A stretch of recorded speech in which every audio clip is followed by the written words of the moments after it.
The headline says, Trump found a deal. I think the bigger story is that the map pushed back. Right before another attack deadline, after all the talk about force, after all the public buildup, Trump suddenly announced a 2-week suspension of bombing Iran if Iran agreed to the complete, immediate, and safe opening of the Strait of Hormuz. If you want to know what was really running this crisis at that moment, there it is. Not the slogan, not the swagger, a waterway.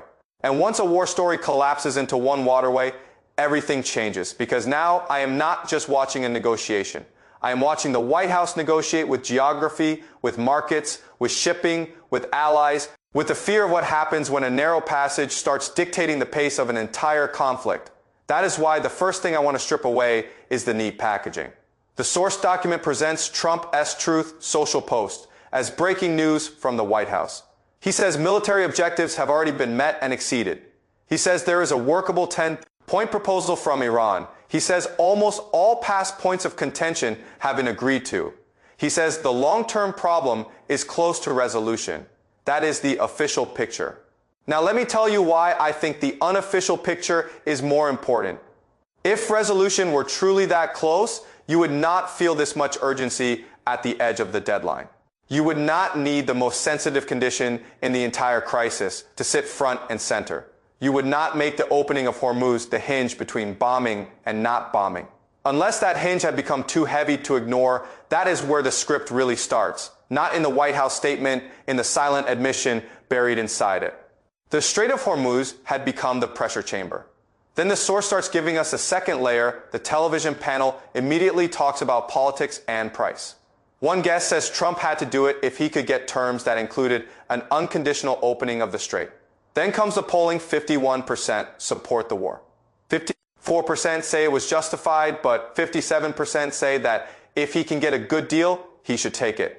That combination is incredibly revealing. The public is willing to support force. The public is also willing to reward an exit if it can be sold as strength.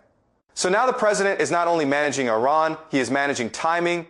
He is managing the appearance of control. He is managing the domestic threshold, where backing off looks smart instead of weak. That is already a much more fragile picture than the word victory suggests. Then the economic gravity comes in even harder. Bret Baier says they had just been showing how much flows through the Strait of Hormuz. He notes that U.S. oil may not move through it as heavily as others, but fertilizer does. And the strait is a major piece of the world economy. Another voice says the U.S. could withstand a 60 or 90-day war. Then he quantifies the hit anyway. Around 20 million barrels a day, $50 extra, about $1 billion a day. Listen to the logic there. We can survive the fire, but first, let me tell you how expensive the fire is. Once that calculation shows up, the conflict is no longer just military. It becomes the stress test of who can absorb disruption longer, who scares markets first, and who has to pretend that a pause was always part of the master plan.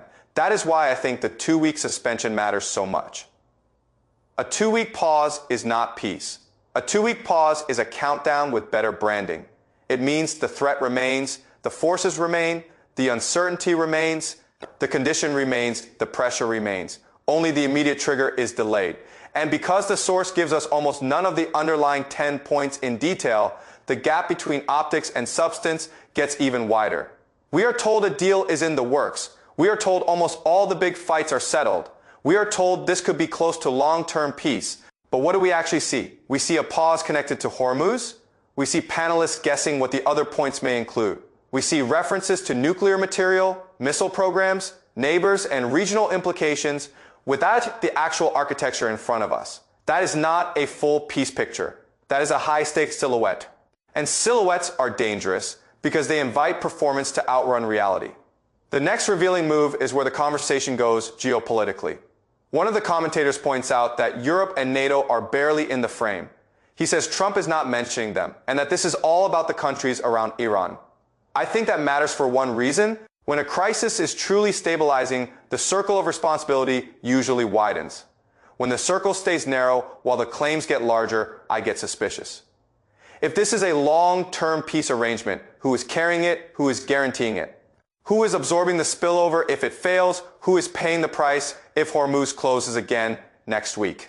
None of that is answered cleanly in the source, but the certainty of the language keeps rising anyway. Then comes my favorite little tell in the whole piece. The patent comparison, one guest says Trump was tough, that he put pressure on Iran, and brings up the idea that men do not need to know when the commander is joking. Only that the commander knows that is meant to sound like strategic ambiguity. Controlled unpredictability, maximum pressure with presidential confidence. But I hear something else in it.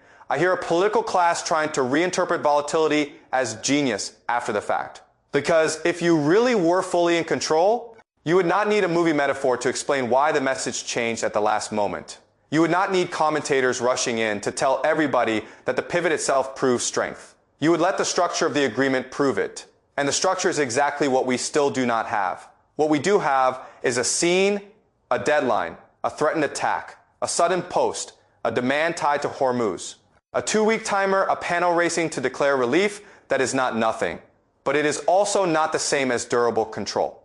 So when I pull the whole thing together, here is how I read it. Trump wanted to show that force brought Iran to the table. The source absolutely frames it that way. But the same source also shows something deeper. The closer this got to the cliff, the more the crisis stopped being about pure military will and started being about choke points, exposure, and whether the global economic system could absorb what came next. That is why the Strait of Hormuz dominates the story even when people try to talk around it. It sits there like a hand around the world's throat. And once that hand tightens, every boast has to answer to the same question. Can you actually afford the next move? That is where I think the illusion breaks. Because the hardest thing in politics is not sounding ruthless before a deadline. The hardest thing is proving you can still shape events after the map, the market, and the clock all start closing in at once. And that is why my final judgment is harsher than the headline. A leader can call a 2-week suspension a breakthrough.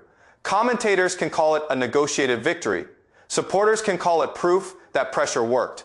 But if the crisis forced you to pivot at the last possible moment around one strategic bottleneck, then what you really learned was not how strong you were. You learned how little room you had left. And if that is true, then the most dangerous part is not whether the deal holds. It is that the next time the countdown starts, everybody now knows exactly where the leverage lives, exactly what the world economy fears most, and exactly how fast the performance of control can collide with the price of reality.